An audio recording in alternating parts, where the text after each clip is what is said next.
All right, so this video is for the Work, Energy, and Power NMSI packet pre-response answer sheet. All right, so I think there's two problems here. So let's read the first one. Example one, it says, you are to perform an experiment investigating the conservation of mechanical energy involving a transformation from initial gravitation potential energy to translational kinetic energy. You are given the equipment listed below, all the supports required to hold the equipment, and a lab table. On the list below, indicate each piece of equipment you would use by checking the line next to each item. So instead of just checking the boxes here, what I'm going to do is just go to B. It says outline a procedure for performing the experiment. Include a diagram of your experimental setup, label the experiment in your diagram. Also include a description of the measurements you would make and symbol for each measurement.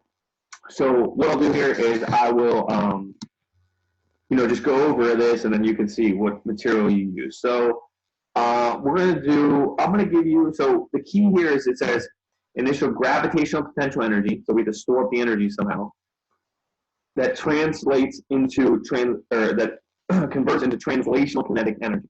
All right, so let's go. So we'll do procedure one. With this setup, what we can do is let's use the pulley. So if I have a table, we have a table set. I'll use a pulley. I have a cart, string over the pulley, and hang a mast. Right. So that's what I'll be using here. You also need a meter stick and stopwatch. Right. Yep. Meter stick and stopwatch. Okay. So that's going to be our first setup here. And what you're going to do is you need to find, so the first thing you do is find mass of cart and block. So that'd be MC and MB. Because remember, I said they want you to what's it called? Label the variables that you're going to use, or let's say description of the measurements and a symbol for each measurement. All right, so then what you're going to do is you're going to attach the string to the cart.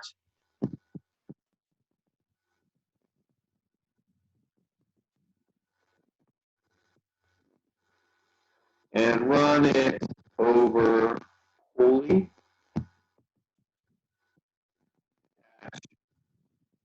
String.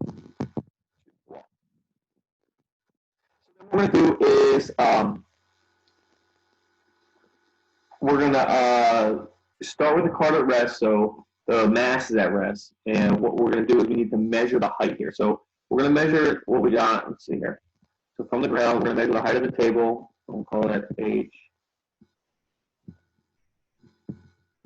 And then how high the block is going to fall. So we have two different measurements just so we're covered. We're good to go here. All right, so measure heights. Okay, we'll set potential energy equals 0, so UG equals 0 at the ground. All right, that's our frame of reference. So what we're going to do here is we're going to set up, we have that distance. We're good to go there. All right, yeah. So, all right. So let's go ahead and do this. The key here is no friction in the pulley. That means the acceleration is going to be the same for both, and the velocity is going to be the same for both here. So you're going to release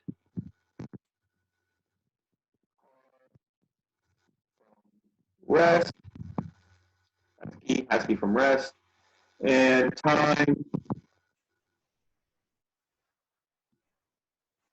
takes for mass to hit ground. So you're going to the time it takes for the mass to hit the ground. So that way we know that's our distance we went is h, and then time t.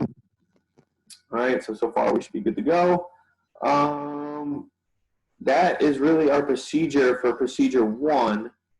Let me see.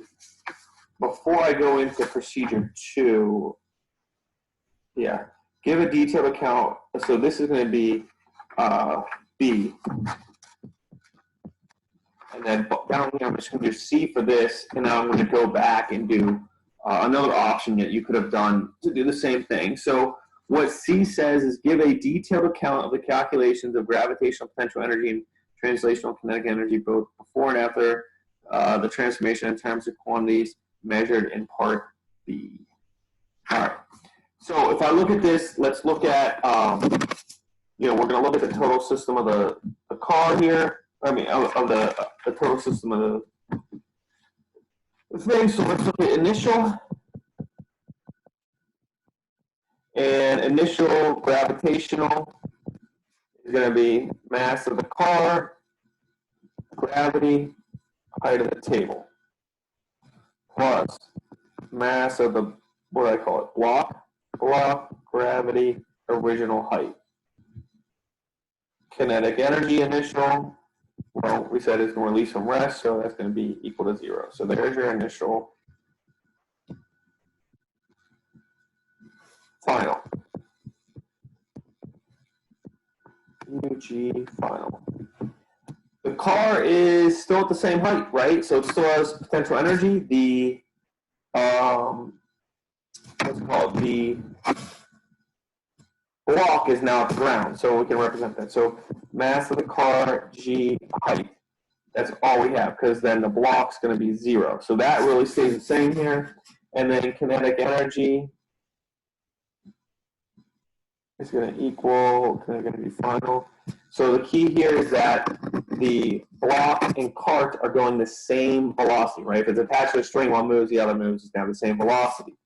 So I can go 1/2 m cart plus m block, velocity final squared. And there's our for kinetic energy. And then let me go ahead and erase this so I have some more room here. Then what I can do is actually find the velocity final,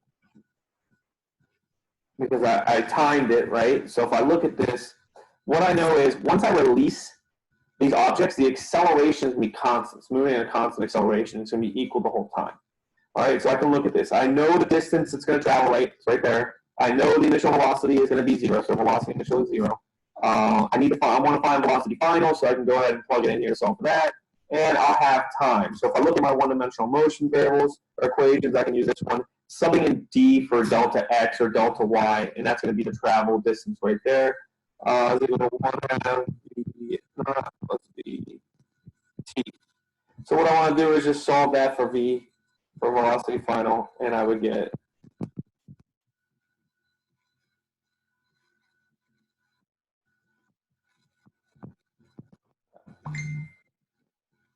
where D is.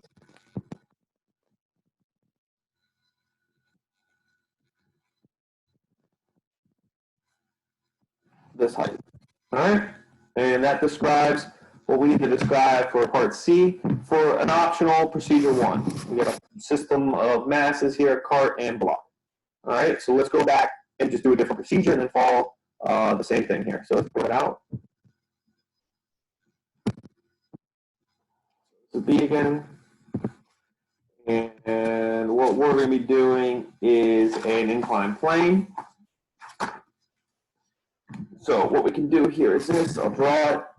Here's your inclined plane. Right.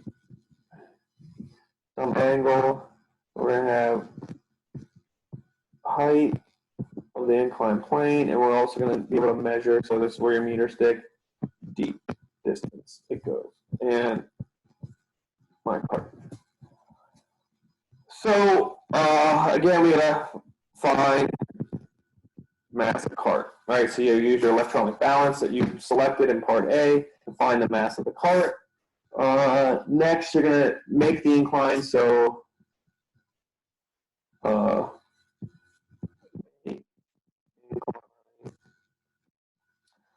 need to measure the height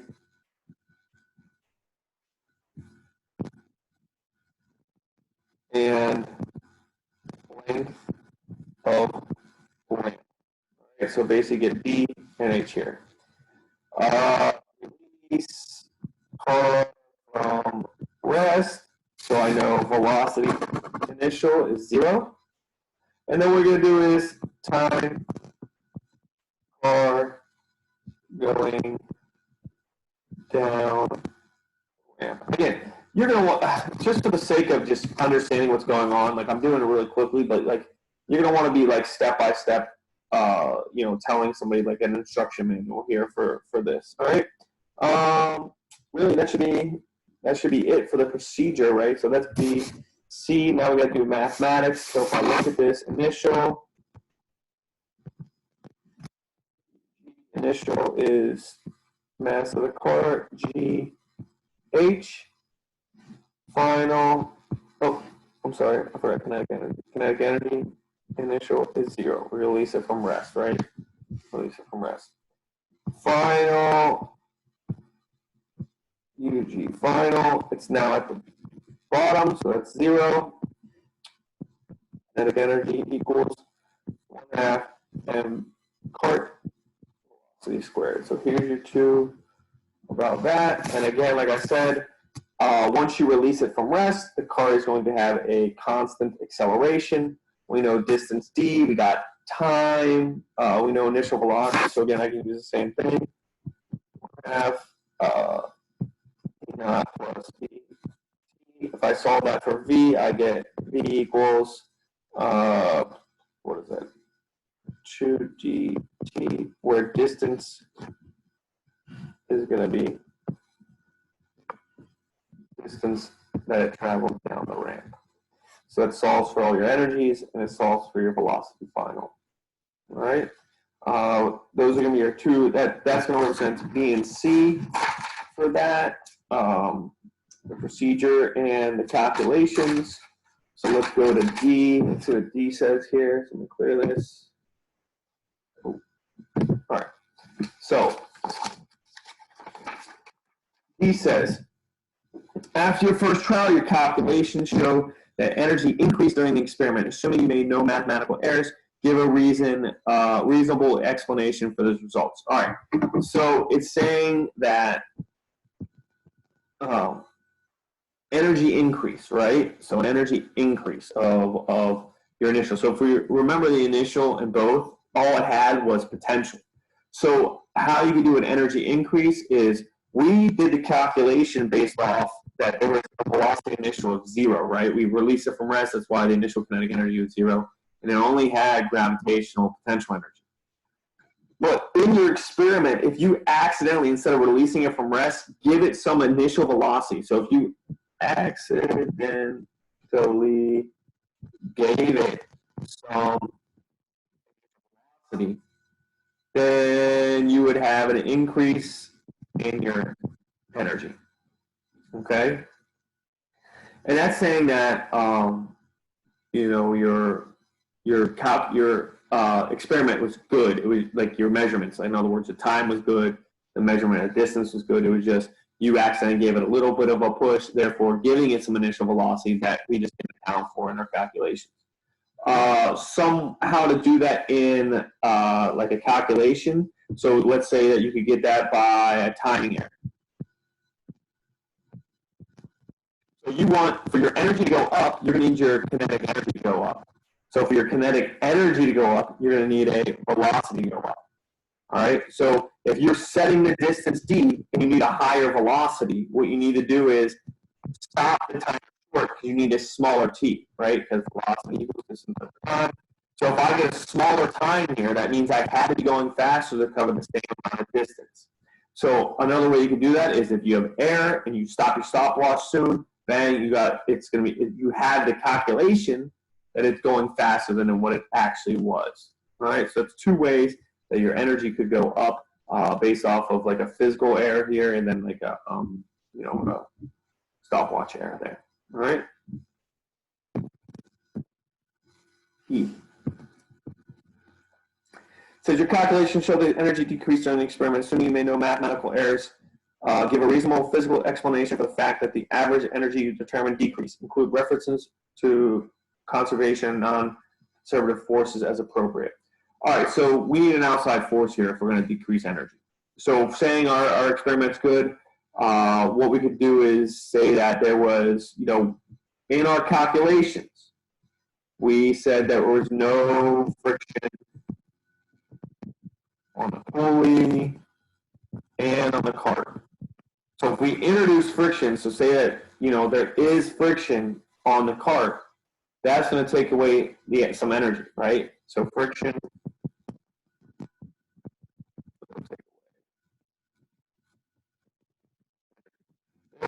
the energy go down. So we said it with the total energy. We for the our total energy is the total what's it called, gravitational potential energy. And then when we calculate it, there's friction, we can't account for it, but when we measure that velocity is going to give us our kinetic energy, and because of the friction, the velocity is going to be lower than we expected, therefore giving us a lower energy than we expected. So that's like a physical example. And then we can also do the same thing where we measure with the stopwatch. So it's just the opposite, right? We want energy to go down, so we need velocity to go down. So if I look at this, to get bigger for velocity to go up, that means we stop the stopwatch late. So it's just the opposite of the other one. So bang, we were supposed to stop it, we let it go, then stop it. So with that time, with that data that we've got, we're going to be calculating an incorrect velocity, which shows an energy decrease. So there is an error in the stopwatch, and there is when we have something wrong with the actual physical experiment.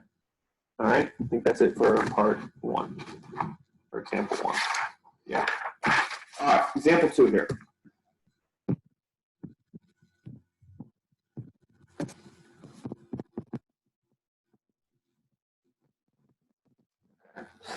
So example two says a roller coaster mass 650 kilograms. So we got mass with an initial velocity of 15. At the top of the first hill, the roller coaster track is shown in the diagram. The cart rolls without friction down the hill and through a vertical circular loop, radius 12 meters. So I'm going to draw real quick, just one time, so we can see it, and then you guys can reference back to the video aspect to if you need to see the drawing, or just pull it up because you have the problem. So it kind of starts here, goes down all the way to the ground, which is key, comes up, makes a loop-the-loop, and goes down. We know the top of the loop here to the ground is 30 meters. We know this height here is 55 meters. The car is traveling at 15 meters per second, and the loop has a radius of 12 meters. All right, so there's our setup. I can do A. This A is pretty easy. Right? So, wants to know maximum velocity of the roller coaster. So the first thing you need to do is figure out where the maximum velocity would be. Should make sense that the maximum velocity is going to be at the lowest point on this roller coaster. The lowest point is going to be right here. So what we're going to do is we're going to base this off of that the energy total initial has to equal the energy total final. So we'll set this as our initial. We'll set this as our final. So if I look at initial, ask yourself, what energy does it have? It has kinetic energy. It's moving, right? So I have 1/2 mass of the car, velocity, initial squared. Does it have potential energy? Yes, it has potential energy. Plus mass of the car, gravity, times the height of the first hill. That's all it has. Equal. At the bottom of the hill, does it have kinetic energy? Yes, it actually has the most kinetic energy you'll ever have. 1/2 mc, mass of the car, velocity max squared. Well, does it have any gravitational potential energy? No, because it's at the bottom of the hill. So I can just plug in and solve here. I get 1/2. Mass of the car is 650. Velocity when it's coming over the hill is 15 squared. Plus mass of the car, 650. Gravity, 9.8. Height of the first hill is 55 meters equals 1/2 mass of the car, 650. Velocity max squared. Solve that for velocity, and you get your velocity max is equal to, what do I get? 36 meters per second. And that happens right at that point, right there, at the bottom of the first hill. Okay? Basic conservation of energy problem there. Pretty easy. So then it says if the roller coaster travels without friction through the circular loop, on the diagram below, so I think this is B, so let me clear this. B. On The diagram below, draw and label all the forces acting on the roller coaster when it's upside down at the top of the loop, right? So I got the loop here. We want to know at this point here what force is on it. So I'll draw it. It's right here. Obvious one here is weight. Pulling down. Well, remember circular motion, there also has to be a force pulling inward that makes it go in the circle. What makes this thing go in the circle? Well, what makes it go in the circle is the track. So a track can exert a normal force, so I'll call that normal force exerted downward. That's it, two forces, straightforward. So, what's that down with one, or whatever how the label is. So this is BI. I says calculate the magnitude of the normal force exerted on the roller coaster when it is upside down at the top of the loop, right? So let's think about it. We got summation of the forces equals NA centripetal. It's equal to the centripetal acceleration, right? You want to know what force causes it to go in a circle. Bang, we're going to figure that out. And at that point, at the highest point, where weight is straight down, it's going to be equal to centripetal acceleration. So I look at this. They're both in the same direction, so I know that the normal force plus mass of the car times gravity equals mass. And remember, centripetal acceleration is equal to v squared over r. So I'm just going to replace this v squared over r. So there's my equation there. It wants the normal force, right? So do I have enough information? No. What I need to do is I need to figure out how fast it's traveling at this point. Well, remember, I know that from here it's 30 meters, right? So again, I do the same thing. What did I have? So what I can do is actually use this point here when it was at the bottom, right? So I'll set this as my E total initial. That's the bottom of the first hill. And then this is the top of the roller coaster here. So at the bottom of the first hill, so I do this. E total initial equals E total initial, if I'm putting initial at the bottom of the first hill, only has kinetic energy, right? It's maximum velocity. So we got 1/2 mass car velocity max squared equals E total final. At this point, it has both kinetic and potential energy. I got M car G H plus 1/2 M car V squared. All right, this velocity is at that point. So I can go ahead and plug in here. I got 1/2 650. Maximum velocity was 36. That's what we found it to be in the last part. Equals 650, 9.8. Height is 30 meters plus 1/2 650 V squared. I solve for V, I get 26.74 meters per second. So that's how fast he's going at this point right here, right? Based off conservation of energy. Now with that information, I can solve for the normal force. So I get normal force E plus mass of the car 650. G is 9.8 equals 650. Mass of the car. Velocity is 26.74. That's squared. Radius of the circle. What's the radius? Is 12 meters, right? The radius of the circle is 12 meters, so over 12 meters.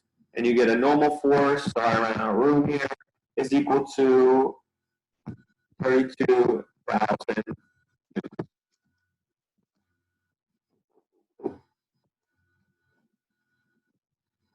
All right, 32,000 newtons. So, where am I at? All right, I found the normal force, good. What I need to do here is go on to 3. Yeah, let me clear this. All right. It says the safety engineer determines the acceleration of the riders is too great while they are passing through the loop. Describe a way the engineer can modify the ride to safely reduce the acceleration of the passengers as they go through the loop. Justify your answers. All right. So we need to decrease the acceleration when it goes around the loop. So this would be. So basically what we need is we need the velocity to be less. So if there's less velocity, the acceleration will be less, right? That means we need less kinetic energy. So what we could do first off is just raise the loop up. So as we come in, instead of having it right here, we could do something like this. Raise it up where the loop is now way up here. This increases your potential energy. If your potential energy increases, your kinetic energy has to decrease, thus making your velocity decrease, thus decreasing your acceleration. Right. Another way we could do that is we could actually make the loop wider, give it a bigger radius. So make the radius go up, that makes your centripetal acceleration go down. Another thing is we could decrease the height of the first hill. So height of the first hill, if we decrease it, that takes away energy. So if we have the same loop here, I have less energy here, but I have the same 30 meters, right, whatever it is. So I have the same potential energy, but I have less total energy at step on the first hill. Therefore, the velocity has to go down. Another thing you could do is you could introduce, keep it all the same, but introduce drag or friction to decrease the velocity as you go throughout. All right? C. So, erase that. All right. At the end of the ride, the roller coaster returns to its initial height of 55 meters before it's being brought to a stop by friction. Determine the amount of work that must be done in stopping the roller coaster at this height. All right, so remember, your work is equal to change in kinetic energy, right? Or if I'm looking at total energy, okay, the total energy initial as equal, if there's outside forces, which we just said, work done. Okay, we just said there's outside forces, so that's a work done by friction. In our case right here. So what we can look at is this. We don't really need the total energy because look, when they come up the ramp and go on the flat hill, the potential energy is staying the same. So it doesn't matter, right? So what I can kind of look at is, okay, once I get here, it has a velocity initial of 15 meters per second, and then it comes to rest eventually at 0. So I know my kinetic energy final has to equal 0. Okay? So if we do work equals K final minus K initial, this, I find the kinetic energy there. Work equals 1/2 m cart v squared 0. So it's basically this. And I know that when I calculate that, I get 1/2 mass cart 650. Velocity is equal to 15 squared. I'm going to get 73,125. Because we know, oh, I have this different. I'm sorry, I messed it up. Your final is 0. That's why I was about to explain. I'm sorry. Your final is 0. That's going to be your initial. Your initial, you come up there. That's why it should be negative. Because think about it. You're going to do negative work because you're decreasing energy, right? You start at a velocity and then go to 0. I switched my thinking up there. Sorry. So it would be 73,000, a negative 73,125 joules of work done by friction. All right? And that does that for this one.